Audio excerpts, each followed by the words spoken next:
认真攻略，从不漏球啊！大家好，我是琉璃。暗黑4的第5赛季呢，会在8月7号的凌晨1点开始啊。在这个赛季里呢，暴雪改动了游戏里所有的暗金，并且为我们新增了10几件的新的暗金装备。那关于这些装备的具体数据，琉璃已经在之前的视频分享过了。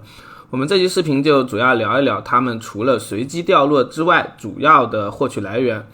首先是本赛季新增的这些暗金装备，他们是并没有加入到 BOSS 的掉落池中，而是呢，我们只有游玩新增的炼狱大军模式，才能有比较高的概率从他们最终的箱子里获取的。这个模式是一个比较简单的刷怪模式啊，就我们在完成了相关的任务线之后，就可以从狂潮、噩梦地下城等地方获得罗盘了。而使用这个罗盘会把我们传送到一个新的地图中，我们在击杀途中的怪物就可以开始玩法了。玩法开始之后呢，就会刷新怪物过来围攻我们，我们击败这些怪物或者完成一些事件，就能得到与之相关的专属货币。在根据罗盘等级的波数结束之后，我们就可以前往最终的房间击杀 BOSS， 然后开启他们背后的宝箱领奖了。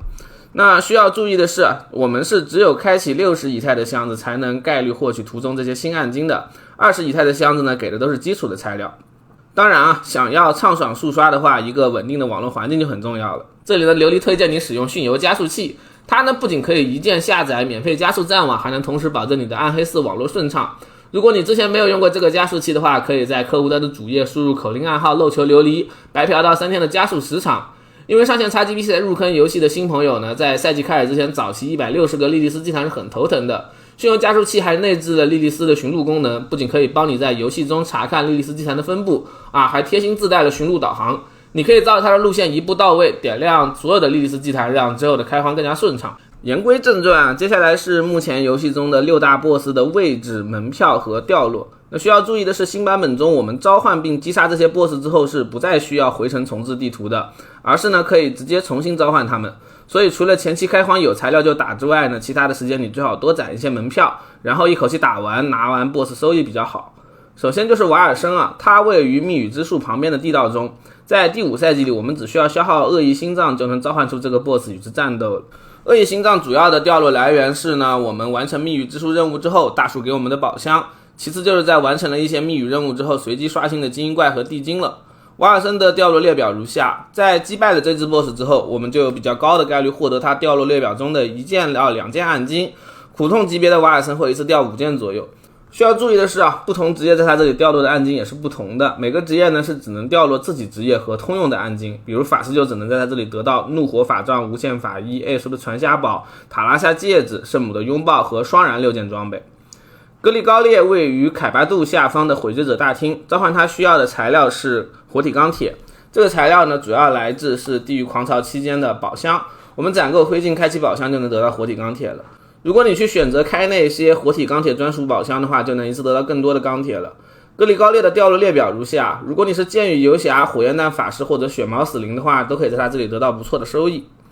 冰川巨兽呢位于破碎群峰中的冰川裂隙中，召唤它需要的材料是提纯的恐惧，这个材料主要来自噩梦地下城的通关，在此前的版本中呢，召唤它需要先用提纯恐惧在秘术师处制作噩梦地下城徽记，打通地下城之后才能与它一战来获得奖励。在第5赛季我们应该可以直接进入冰川裂隙召唤它了它的暗金掉落列表如下，比起前面2位要多了不少，而且有痛苦吞噬者和命运之拳2个新版本非常好用的手套暗金。黑暗主宰齐尔是位于破碎群峰晦暗之路的尽头的，召唤它需要的材料呢是提纯鲜血，这个材料主要来自狂潮的首领以及世界 BOSS， 它的掉落列表如下，如果你是古系死灵或者冰封球法师，那么前期肯定少不了对它的需求。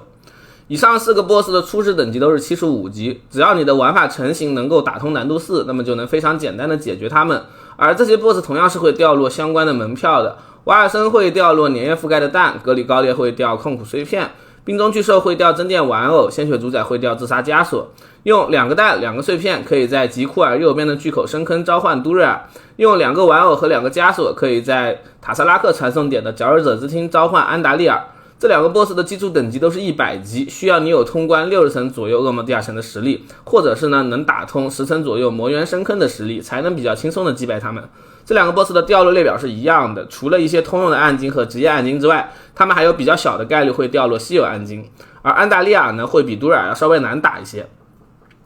除了基础版本之外以上所有的 BOSS 都还有一个200级的苦痛版本，这个版本的 BOSS 强度更高，而且攻击命中你呢会给你挂易伤的 debuff， 大约需要你能碾压100层梦魇地下城，或者轻松通关5到60层深坑才能战胜。召唤这些 BOSS 的苦痛版本呢，需要3倍的材料，以及名誉石这个较为稀有的材料。名誉石它的主要掉落来源是深坑和世界 BOSS， 赛季的悬赏奖励也会提供一些。第5赛季呢，召唤这些200级 BOSS 只需要消耗1枚名誉石，200级 BOSS 的基础掉落呢是普通 BOSS 的5倍，也就是极大概率掉落5个列表对应的暗金。除此之外，还有 7.5% 的概率掉落稀有暗金。除了杜瑞尔和安达利尔之外原本会掉落门票的 BOSS 呢，在第5赛季也会掉落5倍数量的门票。所以呢，在赛季中后期我们玩法成型之后，基本上都是能打200 BOSS 就安心打200 BOSS 的。可以的话呢，也尽量组队去打这些 BOSS， 因为召唤他们不再需要我们消耗其他队友的门票，组4个人，一人交1轮门票，你就能打4次。